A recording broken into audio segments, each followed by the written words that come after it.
Al, thanks very much for giving us the time again. Now, this is our third report, and I guess we're checking in on how you've been going. It's sort of third month of the plant so far.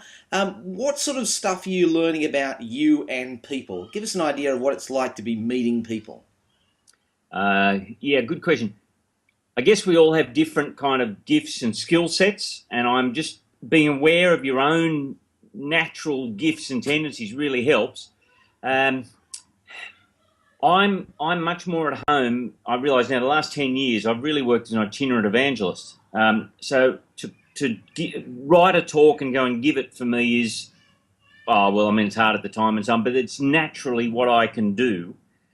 It's chasing people and kind of the, if you like, the untidiness of people. It's chasing people and following them up and getting on the phone, and that I just don't naturally do that.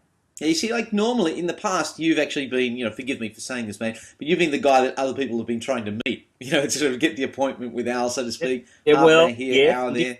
yeah, different jobs I've had, and you hang around long enough. There's a few young guys want to talk to you, so that's easy. If someone contacts me, I'll say, sure, I can give you an hour here, and they go, yep, I'll grab it. But now I'm talking to people who I don't really know, and they're only kind of they're half interested in what we're doing with this fellowship thing. And so I just need to get on the front foot and say, I'd like, do you want to go to football, or you got time for a cup of coffee, or come over for dinner, and that takes a whole different skill set and mindset. So and my guess is that a lot of guys who are church planters have of course we have different strengths and weaknesses. Some of us will naturally gravitate to the study and the books and so on. Others of us will be out kind of chasing people all the time. And you need to kind of balance. You want to work in your area of strength, but you need to be balanced in that. If you don't teach the Bible properly, you'll never grow a church. But if you're not chasing people, it's a great sermon, isn't much use if no one's listening to it. So that's... Do you feel sometimes? I mean, this is it's only you and me, Al. We won't Yep. share this with anybody else. Actually. But do you feel like there are actually it's possible to get intimidated sometimes by other Christians in this area? I mean, do you think church planners might actually feel that gee, there's this guy who's absolutely amazing at it? Yeah. So I mean, where do I start? I was talking to Andrew Hurd yesterday, and Andrew said, well, you're back being a pastor, Al. And I realised my regular meetings are now 1% the size of Andrew's regular meetings. But it was nice to be back in the club, So, and so everything I do is pretty much the same as Andrew, just add 2 zeros for him. Yeah, look, part of the problem with the internet, part of the joy of the internet is the internet brings the world's best preachers right into your not your lounge room, right into your headphones with your iPhone, and that's great. But part of the problem with it is we all start comparing mere mortals like me or whatever with the giants like Tim Keller or John Piper or Mark Driscoll or whoever it is.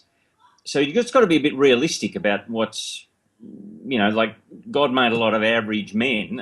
He likes average men. He made a lot of us. Okay, so don't feel intimidated. And there's a mixture of you want to work in your area of strength, but every church planter's got to be, one, teaching the Bible really clearly, and two, chasing people. Mm. And it's chasing the people who are on the fringe, who are only kind of half interested, that really takes discipline. So proportionally, you'd be spending more effort on the guy who is semi-interested than, say, someone who actually is keen to come along, I guess.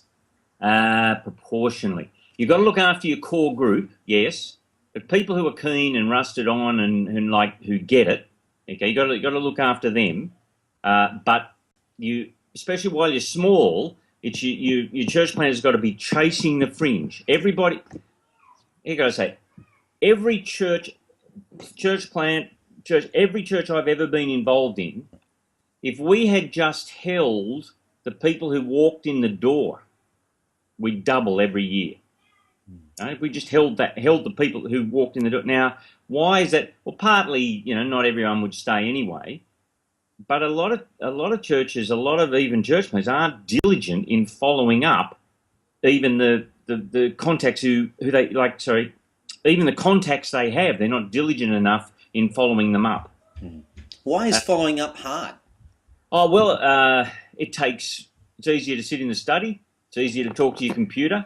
It takes discipline to get out and do it. Sometimes people aren't interested. There's that feeling of, am I pushing myself onto someone? That kind of, am I stalking them, you know? Also, there's a cultural thing. Toby Neal at the Vine Church in Surrey Hills helped me with this. I was on Toby's case to say, you should visit everybody who walks in the door. And eventually Toby said, no, that's culturally weird in Surrey Hills. I said, well, you tell me what you do. Now, he's worked out everybody who visits gets an invitation to a meal in the following week. They get contacted, they get invited to a meal. Now, that's not socially weird, okay, for Gen Y. I'm not Gen Y, in case you didn't notice. So, but I'm still trying to work it out. Visiting people when I worked in Mount Druitt was quite different to visiting people over here in the eastern suburbs. Expectations of, do you just rock up, do you phone beforehand, that kind of thing. So, but it's learning, and that's what I'm trying to work out at the moment, shift how I spend my time.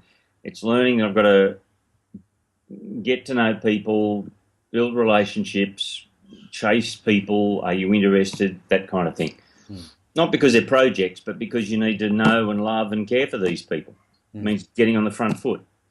Mate, I look forward to seeing how those relationships build, I guess, in coming weeks. And, you know, maybe we can actually look forward to that. Maybe next month you can talk to us about maybe how some of those relationships have gone, how the conversations have gone on your side. Okay, mate. Take care, and we'll chat to you then. Thanks, Mark.